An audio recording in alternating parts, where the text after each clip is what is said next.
अस्सलाम वालेकुम। Study learning में खुशामदीद। आज के इस लेक्चर में हम फिज़िक्स सेकेंड ईयर की बात करेंगे और न्यूमेरिकल कर रहे थे हम चैप्टर नंबर 12 के पीछे, और उससे पिछले लेक्चर के अंदर 11वां और 12वें लेक्चर और 13वें लेक्चर के अंदर हमने न्यूमेरिकल की 7 न्यूमेरिकल हम कर चुके हैं।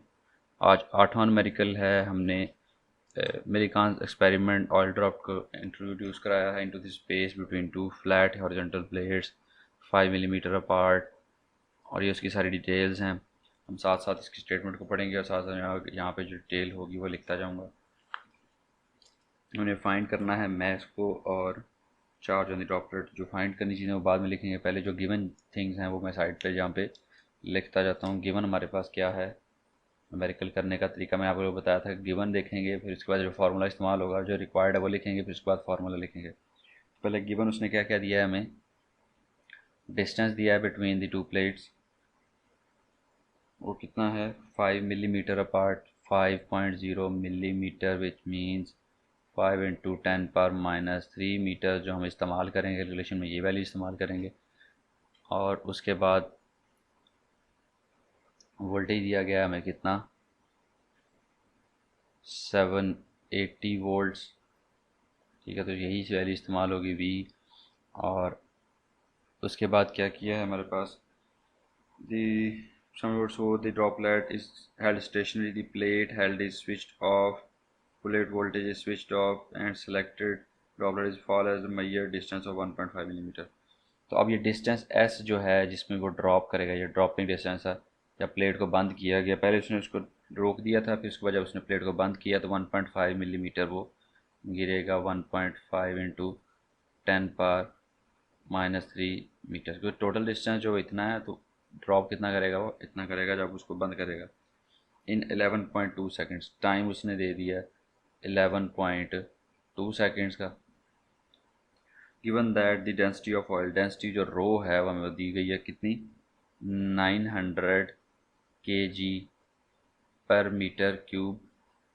और the viscosity of air at laboratory is, viscosity जो है वो हमें कितनी दी गई है, 1.8 इंटू 10⁻⁵ ईटा जो दी, ईटा विस्कोसिटी होती है जिस मटेरियल जिस मीडियम के अंदर वो मूव करेगा, उसकी वैल्यू दी गई है 1.8 इंटू 10⁻⁵ न्यूटन पर मीटर स्क्वायर सेकेंड। कैलकुलेट करना है हमने, एक कैलकुलेट करना है। रिक्वायर्ड क्या है हमारे पास, पहला मैस हमने निकालना है, और बी हमारे पास क्या है, चार्ज। और जी की वैल्यू भी उसने दी हुई है हमें। जी क्या कह रहा है जी, 9.8। ये तो हमें पता है, वैसे ना भी देता तो हमें आता था ना बच्चों, बिल्कुल आता था, क्योंकि ये बहुत दफ़ा कर चुके हैं हम जी वाले इस क्वेश्चन। जी की वैल्यू जो आपके फर्स्ट ईयर के अंदर, उसके अंदर 9th 10th के अंदर 10 होती है, और जो फर्स्ट ईयर सेकेंड ईयर में आ जाते हैं तो इसकी वैल्यू जो ज़्यादा रियल वैल्यू है 9.8 उसके करीब आ जाते हैं। अब इसको सॉल्व करेंगे। पहले हमें फाइंड करना है मैस। तो मैथ्स के लिए मेरे पास कौन सी चीज़ें हैं यहाँ पे दी हुई हैं। मैथ्स अगर मैं निकालना चाहूँ किसी भी, क्योंकि ये एक ड्रॉप है, एक समझ लें कि जैसे फुटबॉल की तरह होता है। ठीक है, तो उसका मैथ्स और रिलेशन क्या होता है, 4/3। मैथ्स क्या होता है, वेलोसिटी वॉल्यूम इनटू डेंसिटी, क्योंकि density is equal to mass और वॉल्यूम होता है, तो वॉल्यूम इनटू डेंसिटी। तो वॉल्यूम का फार्मूला इसका होता है 4/3 πr क्यूब, और साथ रो आ जाएगा, डिस्टेंस डेंसिटी आ जाएगा, तो ये आपके मैथ्स आ जाएगा। अब यहाँ पे ज़रा वैल्यूज़ को देखें। आपके पास पाई है, डेंसिटी है, लेकिन आर नहीं है। तो आर को कैसे कैलकुलेट करेंगे, आर को कैलकुलेट करने के लिए हमारे पास जो फार्मूला इस्तेमाल होता है वो ये वाला है, R equals to 9 eta V T. Terminal velocity का फार्मूला है, उसको उसने चेंज किया हुआ है 2 ρ g। टर्मिनल वेलोसिटी का फार्मूला है, उसको उसने थोड़ा सा चेंज कर दिया है, और हमारे पास आर को उसने इस तरफ निकाल लिया और यहाँ पे अंडर रूट आ गया। ये टर्मिनल वेलोसिटी का फार्मूला, वी टी का फार्मूला जो हमने पढ़ा था उसको चेंज करके उसने बनाया। ठीक है, उसको चेंज करके हम आर को इधर रख लेंगे और ये इधर ले जाएंगे।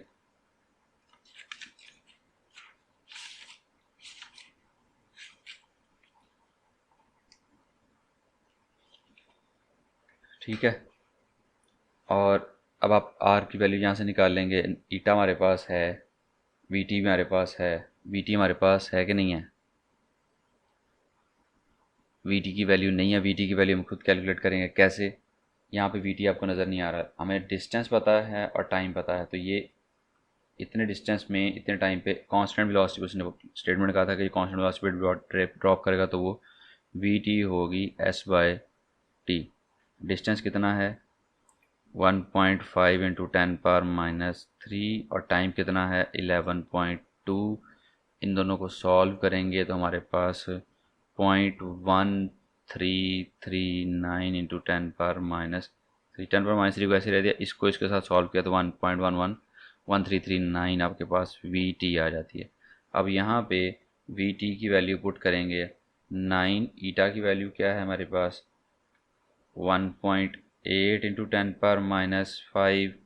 वी टी की वैल्यू है 0.1339 इंटू 10⁻, ये मिटा दें आप, 10⁻³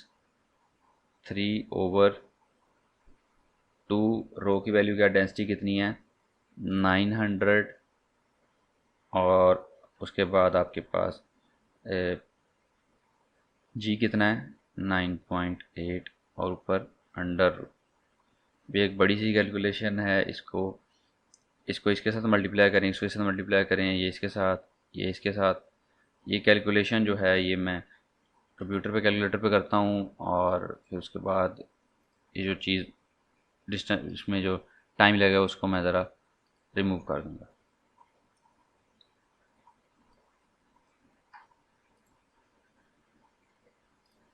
अच्छा जी, कैलकुलेशन हमने कर ली है और उसकी वैल्यू मेरे पास आई है 0.11 इंटू 10⁻⁴।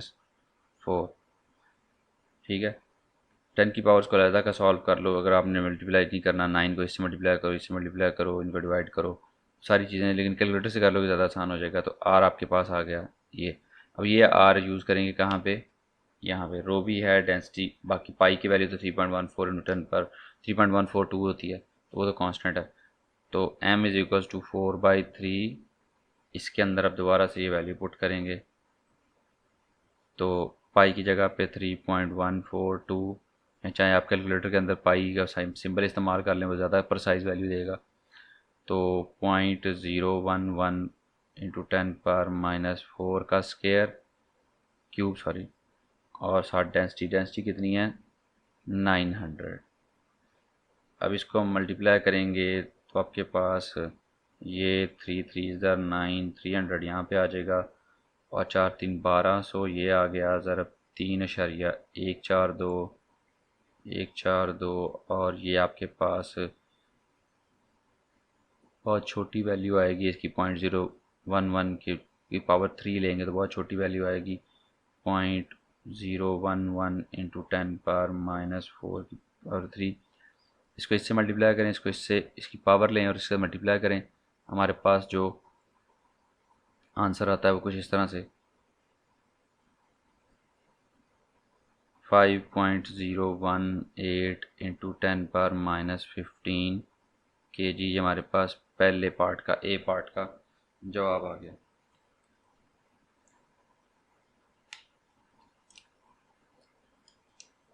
ठीक है, जो आपकी बुक के ऊपर आंसर है वो 5.14 है, तो 018 जो है उसकी थोड़ा सा डिफरेंट है उससे, लेकिन हमारे पास जो वैल्यूज़ हैं, हमने पाई की वैल्यू 3.142 इस्तेमाल किया। अगर वो दूसरी इस्तेमाल करते हैं जो लंबी वाली वैल्यू होती है, तो उससे हमारा आंसर ज़्यादा प्रिसाइज आता, लेकिन करीब करीब है, 5 से ऊपर है, केजी में वैल्यूज़ है। तो पॉइंट के बाद जो अगर थोड़ा बहुत फ़र्क पड़ जाए तो उससे आपने परेशान नहीं होना। बी पार्ट में देख लीजिए आपके पास। बी पार्ट में क्या करना है, हमने चार्ज फाइंड करना है।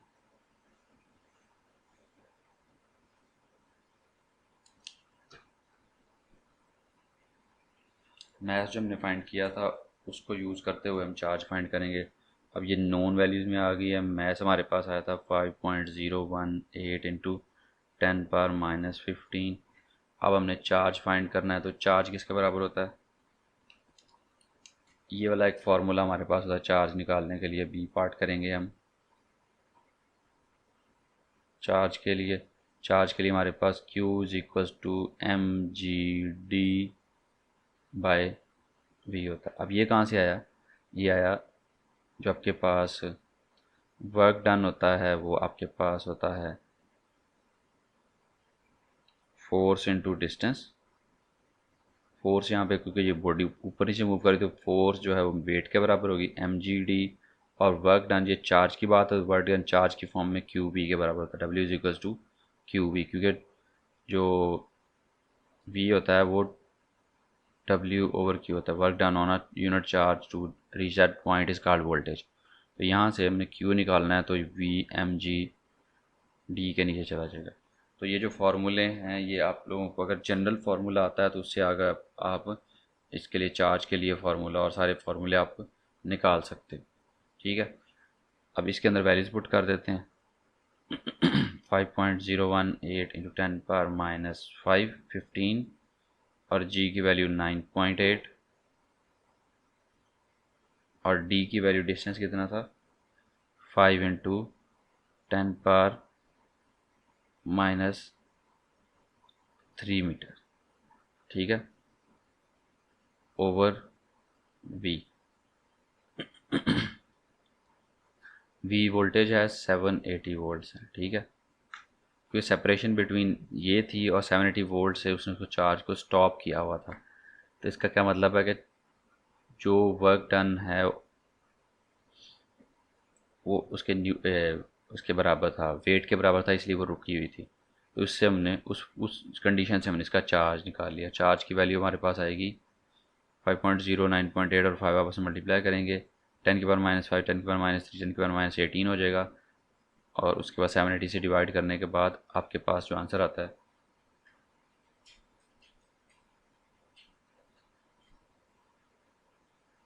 जी, आंसर जो आता है आपके पास वो 3.15 इंटू 10⁻⁻19 कूलम आता है। ये आपके पास चार्ज की वैल्यू आ गई। ठीक है, उसके बाद जी आगे न्यूमेरिकल थोड़े से आसान है, जल्दी जल्दी होने वाले हैं। ये थोड़ा लंबा न्यूमेरिकल था और लेक्चर हमारा अभी काफ़ी लंबा हो गया। इसको 20 मिनट तक लेक्चर को लेके जाएंगे क्योंकि न्यूमेरिकल इसके काफ़ी लंबे, लेंथी ज़्यादा हैं। तो हमने इसको ख़त्म करना है जल्दी जल्दी, क्योंकि एक लेक्चर के अंदर 3-4 न्यूमेरिकल हमने कम से कम ज़रूर करने हैं। 12.9 आ गया जी हमारे पास। मिलिकन मेथड नहीं है ये, इसके अंदर क्या इस्तेमाल होगा जी। Proton place in uniform electric field of 5 newton per coulomb. Electric field है, गिवन वैल्यूज लिख लें यहाँ पे। ई है आपके पास 5000 न्यूटन पर कूलम और उसके बाद है right through allowed to go through a distance of 10 centimetre. D आपके पास कितना आ गया 10 centimetre which is equal to 0.1 metres. From A to B calculate potential difference between 2 points. Potential difference find करना है और बस ये आपके पास गिवन है। और फाइंड आपने क्या करना है पोटेंशियल डिफरेंस। पहले पोटेंशियल डिफरेंस फाइंड करते हैं, फिर उसके बाद बाकी कुछ और करेंगे।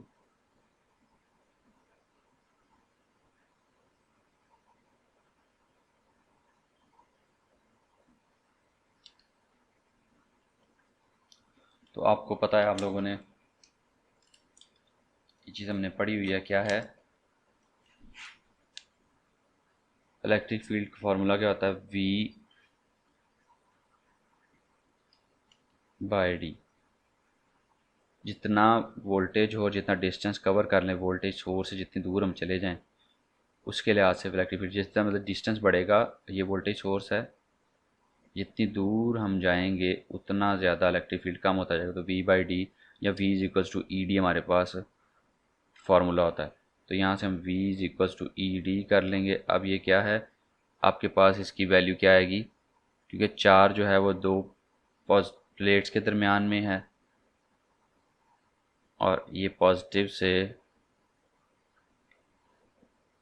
चार्ज है, तो पॉजिटिव से प्रोटॉन है, प्रोटॉन के ऊपर पॉजिटिव चार्ज होता है, पॉजिटिव से नेगेटिव की तरफ जाएगा तो हाई पोटेंशियल से लो पोटेंशियल की तरफ जाएगा, तो यहाँ पे नेगेटिव वैल्यू आएगी।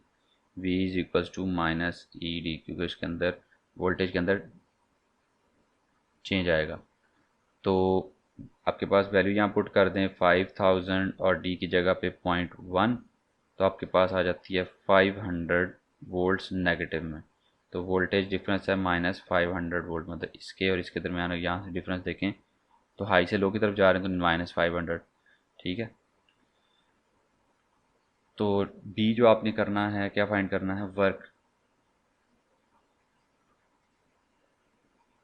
वर्क फाइंड करना, और वर्क का फार्मूला आप लोगों को आता है, अभी हमने पीछे किया है, W is equals to Q V, Q is equals to W by V होता है। तो यहाँ पे क्यू आपके पास है, क्यू की वैल्यू आपके पास नहीं है। क्यू की वैल्यू क्या है, ये प्रोटॉन है ना, तो प्रोटॉन की वैल्यू यहाँ पे लिख लेते हैं। क्यू की वैल्यू क्या होती है 1.6। प्रोटॉन और इलेक्ट्रॉन का चार्ज सेम होता है, सिर्फ उनके उसके अंदर साइन के अंदर डिफरेंस होता है। इलेक्ट्रॉन के लिए नेगेटिव होगा और प्रोटॉन के लिए पॉजिटिव होगा। तो 1.6 इंटू 10⁻⁻19 इंटू वोल्टेज आपके पास आ जाएगा, जो हमने कैलकुलेट किया है -500 वोल्ट्स। तो वर्क डन के लिए, work done can not be negative, तो ना यहाँ पे नेगेटिव लिखें या ना लिखें इससे फ़र्क नहीं पड़ता, क्योंकि ये डिफरेंस है, this is the potential difference. तो इट इज़ अ पोटेंशियल, तो 500 डिफरेंस में हम लो से हाई के अंदर निकाल रहे थे पोटेंशियल, तो इसलिए डिफरेंस में नेगेटिव आया। अभी इसको मल्टीप्लाई करने के बाद आपके पास आता है 500 इंटू 1.6, इसको चाहे 5 ये क्योंकि एक इलेक्ट्रॉन के बराबर 500 इलेक्ट्रॉन वोल्ट लिख लें, या इसको मल्टीप्लाई करने के बाद जो वर्क डन की वैल्यू आती है वो लिख दें। 500 इलेक्ट्रॉन वोल्ट यहाँ पे लिख देते हैं, या 500 को 1.6 से मल्टीप्लाई कर लें, 16/10 20 से कट जाएगा, 16 0 0 16 5 80, तो 800 आता है। ये 800 वोल्ट या 500 इलेक्ट्रॉन वोल्ट वर्क डन होगा। ठीक है, 800 इंटू 10 की पावर -19 वोल्ट आएगा। ठीक है, बहुत छोटी वैल्यू आएगी, इसलिए इसको इलेक्ट्रॉन वोल्ट में उसने वर्क डन को लिख दिया, क्योंकि बुक के अंदर इलेक्ट्रॉन वोल्ट में, तो हम भी बुक के अकॉर्डिंगली इसका आंसर निकालेंगे। सी क्या है आपके पास, क्या फाइंड करना है आपने, charge the change in potential energy of proton. हम पॉजिटिव से नेगेटिव की तरफ जा रहे हैं, जितना वर्क डन हुआ है उसकी पोटेंशियल एनर्जी थी, उसमें से उतनी पोटेंशियल एनर्जी निकल गई। तो वो भी आपके पास डेल यू का फार्मूला भी क्यू वी के बराबर होता है। तो चेंज इन पोटेंशियल एनर्जी, इसको आप इस फार्मूले से सॉल्व कर लो या सिंपल स्टेटमेंट में लिख लो, क्योंकि पॉजिटिव से नेगेटिव की तरफ जा रहा है, पोटेंशियल एनर्जी में कमी आ रही है। तो कितनी कमी आएगी, 1.6 इंटू 10, जितना वर्क डन हुआ है, जितना वर्क डन उसने किया है चार्ज ने मूव करते हुए, उसकी पोटेंशियल एनर्जी के अंदर उतनी कमी आ गई।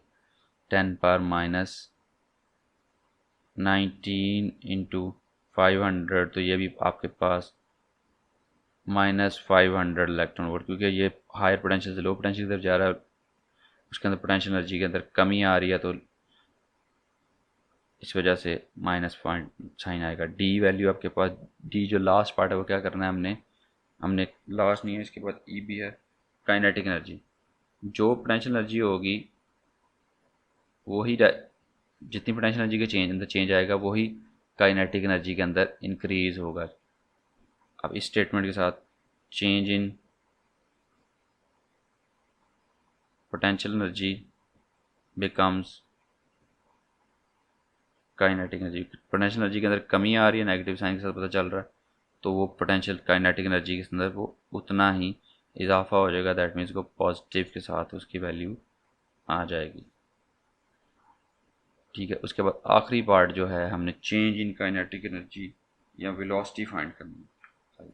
ई में आपके पास वेलोसिटी फाइंड करनी है, मैथ दिया हुआ है, काइनेटिक एनर्जी दी हुई है, पोटेंशियल एनर्जी दी हुई है। कौन सा फार्मूला है जिसके अंदर वेलोसिटी इस्तेमाल होती है एनर्जी के फार्मूलों के अंदर, इसको मिटा लेते हैं, अभी इसकी ज़रूरत नहीं है, ये कर लिया हमने। मेरे पास पोटेंशियल एनर्जी का फार्मूला जब मैं लिखता हूँ तो वो मेरे पास होता है mgh, और काइनेटिक एनर्जी का फार्मूला मेरे पास होता है 1/2 mv²। तो अगर मैंने वेलोसिटी फाइंड करनी है, काइनेटिक एनर्जी मुझे पता है, मैस मुझसे उसने दे दिया, मैस की वैल्यू प्रोटॉन की वैसे आपको पता होनी चाहिए, लेकिन अगर नहीं पता तो उसने दे दिया आपके पास 1.67 इंटू 10⁻⁻27 kg इंटू 10⁻⁻27 kg, या मैथ्स की वैल्यू दे दी है।